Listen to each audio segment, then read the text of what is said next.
commission then brings back information, and it's a back and forth. This isn't just a council meeting, though. This is a sessions council meeting. You guys made it that. So it That's right. should be. And at this point in time, the council has reviewed the item and has voted 3 yeses, 4 noes. We have taken the action on the item that's before us. That's quite disappointing, because the whole point of not having that sessions was so that you could do that all here, right now. And if it took 5 hours, it took 5 hours, and this is what y'all discussed early on, when you were determining whether or not to. You're assuming that the vote would ultimately, if we stayed here for 4 hours, that we could get to a majority yes. No, that is not my point. My What point is is your you point? decided that you were going to discuss it later. Someone's because you being didn't have cocky. sessions. And that's what you said. No. So it's I said that I would have individual discussions, to be honest, Because you not for didn't. anybody else. Because you didn't have a study session. That's what you said. I wrote it down. I said understand. that my comments wouldn't be held offline because I wanted to talk with the individual person. Then That's my, it. I think you made then your my point and I suggestion is made that mine. you hand that gavel over to someone else so that you can tell us what it is that you need, or tell the person what it is that you need, so that they can, and we can hear it. Thank you. All right? Councilwoman. I just have another couple comments on that. First of all, study sessions are not required. The city council meetings are required, okay? So we do discuss everything here, and I'm here all night. If someone wants to ask me questions, or we want to talk about stuff Good luck to with midnight, fine by me. But some things don't, like, come to a yes or no, you know, at the first time. I remember the moratorium, when we talked about that, that went on for months. Look at the marijuana thing, it went on for years. So Still it's going not because we didn't stay one night till midnight, there's, you know, things involved. And some of the things that Chairman Geis said made me think, oh, I didn't realize that that was that much space, but I still think we need it. So I'm sure that when other people have further conversations about this, we're gonna talk about it again. And at that next meeting, we might not do it then either. We might come back and do it again. So everything isn't the same meeting going to come to a resolution automatically. And, you know, we're not gonna please everybody with our votes. So we all just are, for me personally, I take all the information that I get, I do some research on my own, and I make the best decision that I can. Mr. Long.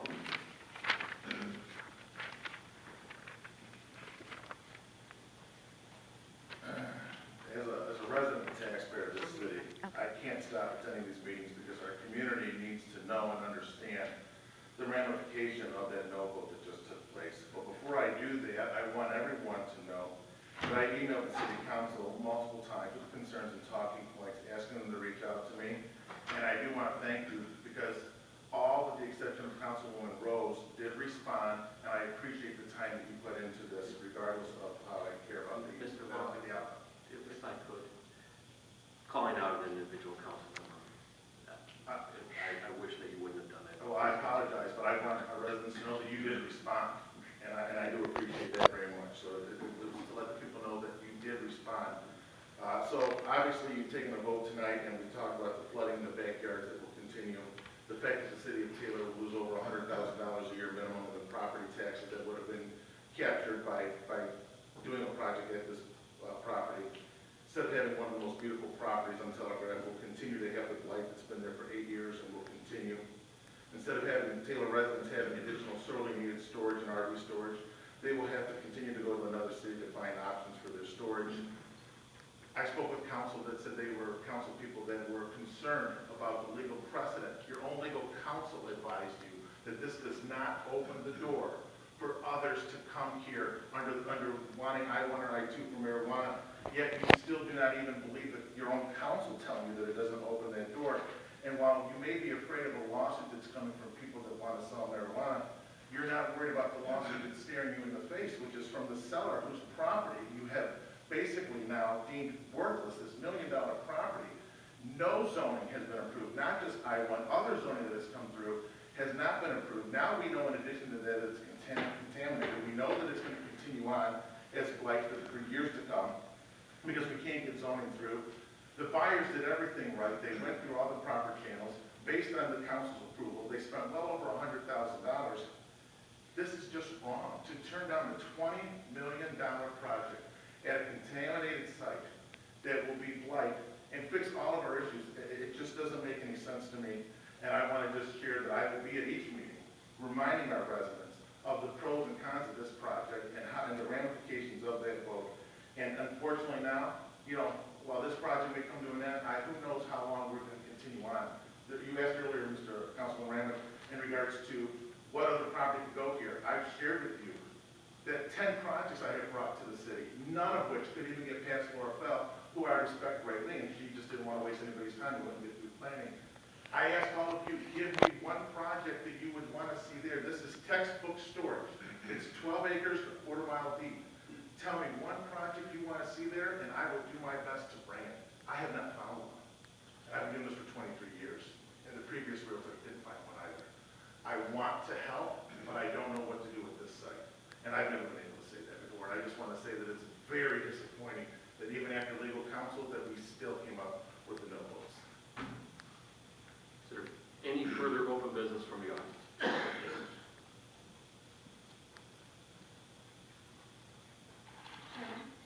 Council. I just want to say that it's not just marijuana, it's all I-1s and I-2, which are many kinds of businesses, like trucking companies and, I don't know, there's many.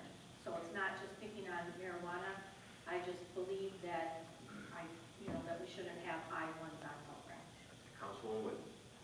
I don't want to interrupt you, but does this mean we're never going to rezone anything? I mean, we have a process that goes to planning, they recommend it, or not recommend it, it comes to us. I mean, this is a normal part of doing business. Are we saying we're never going to rezone? I mean, we rezone all the time. We vacate alleys. We do these things with their processes, and we look at each individual project, and this is a property that's sat vacant for 8 to 9 years. It's going to generate property tax revenue. It's going to be a $20 million investment. It's going to alleviate the flooding. Like, there's all these positives. That's where we make that determination to rezone or not. Not just because somebody comes and asks. They have to make a case. They have to sell it to us. Why is this good for the city of Taylor? Why is it good for residents? I think they've done that. And I believe both those points have been made during the discussion. Sir, if you could state your name for the record. Mohammed Nawaz, I'm owner of the property in Telegraph. I'm sorry, could you spell your last name? No, Sunday WWAS. Yes, I sir. want to read the last question the room asked. What do you guys want to do to themselves? I spent paying taxes for the last 9 years. Primarily, he stated the building's been torn apart. Okay? Maybe there's junk. Well, nobody protected the property. He told me that I was myself. He took up the building, damaged the doors, Brenda stole fell. and took stuff on the property. That property there. And I have a video with the thief taking the stuff of the building, broken the door. Well done was given to the police department until today. That's 2 years ago. Until they didn't hear nothing. Still damage done. I checked my property today. It's been even broken again until the whatever's in that property. People throw garbage. Where's everybody? Just videos, people writing tickets and just harass me for hostages. But I'm telling you, I'm not going to give up. There's a lawsuit that's going to be coming because I lost $1 million for the last 9 years to maintain the property. Every year, the city of Taylor get a tax from me, $40,000 a year. Every year they. I tried to sell the property. We tried to do a project there, did not work out. And you people sitting here just no, for no reason. There's no excuse. Every time we bring in somebody to buy the property, you just say, no, you can't do it. In 2019, we have a problem with the mayor. When the deal was going to be sold to somebody, and he was in the year, he froze all the deals on the tables, whatever was going on in the city, whatever was the problem is. Who paid for it? I paid for it. The buyer, he had a reason to walk away and not to pursue with the deal. So he put his deposit, was it to close within 30 days. But because the city stopped all that stuff, is like I do, we have to wait. I'm sure you guys know all that stuff. All these, there's no reason to stop the public or the residents from doing whatever they need to do. If there is something doing, I have lots of people come in and say, we want to do marijuana, can we buy it? I said, no. Stuff against this, I don't work with alcohol, I don't work with marijuana or anything else. Everybody coming in to buy the property, I ask him what he's doing before it comes to you. There is something for the city will benefit out of it, I go for it. I've been paying taxes on it, I've been maintaining the property since 2013. The deal went through October 2013. Since that time, paying property taxes, I'm paying maintenance on the property, cutting the grass every year. If he give me a ticket 2 months ago for a sign for what? And he just keep pushing me tickets. I spent tickets on that property over $20,000 between lawyers and tickets. For every time, you see, in the snow season, if the snowman late to blow the snow, they write me a ticket. If the guy cut the grass late one day, they write me a ticket. If somebody broke in the door, fix your door.